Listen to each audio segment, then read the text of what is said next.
Karanganyar merupakan sebuah kabupaten yang sudah melewati sejarah yang panjang.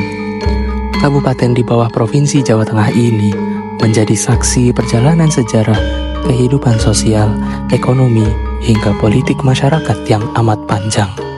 Sejarah besar juga terukir di kabupaten ini. Sejak masa Hindu-Buddha, masa Islam, masa penjajahan, hingga masa kemerdekaan, Karanganyar memiliki cerita yang menarik untuk digali lebih dalam. Tak terkecuali dari akhir masa Kesultanan Mataram Islam sampai masa peralihan kepada masa awal penjajahan bangsa Belanda di Nusantara. Perjanjian Giyanti yang membagi Mataram Islam menjadi dua keraton besar pun terjadi di Karanganyar. Peristiwa itu terjadi di sebuah kelurahan di timur pusat kota Karanganyar, tepatnya berlokasi di lingkungan Kerten, Kelurahan Janti Harjo, Kecamatan Karanganyar. Saat ini, lokasi perjanjian itu dikenal oleh masyarakat sebagai punden dan situs yang sudah dikenal luas bernama Situs Perjanjian Giyanti. Sejarah Palihan Nagari atau yang bisa diartikan sebagai pembagian negara Mataram Islam itu berlangsung seiring melemahnya kekuasaan Mataram atas VOC. Saat itu, Pakubuwono II sebagai susuhunan Mataram sempat mendukung keberadaan VOC agar sang raja dapat menumpas berbagai macam pemberontakan di Mataram.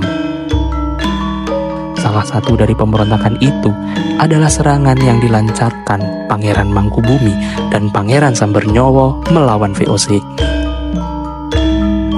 Pangeran Mangkubumi bergabung dengan Pangeran Sambernyowo sejak tahun 1749. Pada 20 Desember 1749, Pakubuwono II wafat dan digantikan oleh putranya, yakni Pakubuwono III yang diangkat oleh VOC. Perlawanan terus berlangsung. Namun apalah daya, VOC yang sebenarnya adalah kongsi dagang milik para pedagang Belanda berhasil menundukkan Mataram dengan taktik adu domba. Pada tahun 1752, Pangeran Mangkubumi pecah kongsi dengan Pangeran Sambernyowo.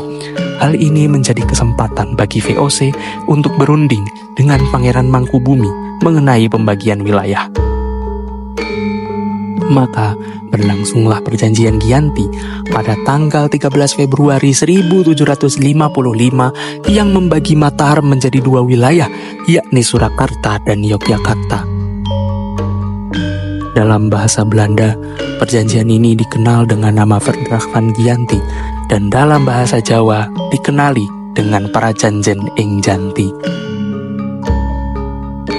Di antara pihak yang menandatangani perjanjian tersebut adalah Pakubuwono III yang mendapat wilayah Kasunanan Surakarta, Pangeran Mangkubumi yang mendapat wilayah Kesultanan Ngayogyakarta dengan gelar Raja Hamengkubuwono I dan perwakilan dari VOC. Sejak saat itu, Kesultanan Mataram Islam terbagi menjadi dua kerajaan yang lebih kecil. Situs Perjanjian Giyanti yang terletak 203 meter di atas permukaan laut ini berlokasi di antara permukiman lingkungan Kerten dengan persawahan di sekitarnya, dinaungi oleh pohon beringin yang rindang serta lingkungan yang asri, menjadikan situs ini menarik untuk dikunjungi. Situs ini menempati sebidang tanah yang dikelilingi oleh pagar tembok berwarna kombinasi antara hitam dan putih. Sebelum melangkah masuk ke dalam situs ini, kita akan disambut oleh gapura lengkung yang menarik pandangan pengunjung.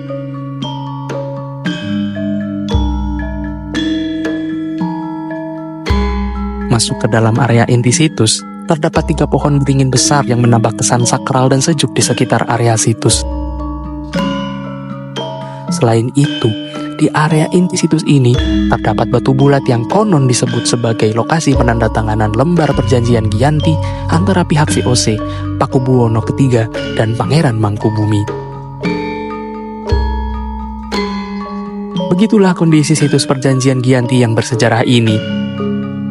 Situs ini bukan saja penting dari sisi sejarah, namun juga penting dari sisi budayanya. Bahkan, situs ini mempunyai potensi untuk membentuk identitas masyarakat sekitar.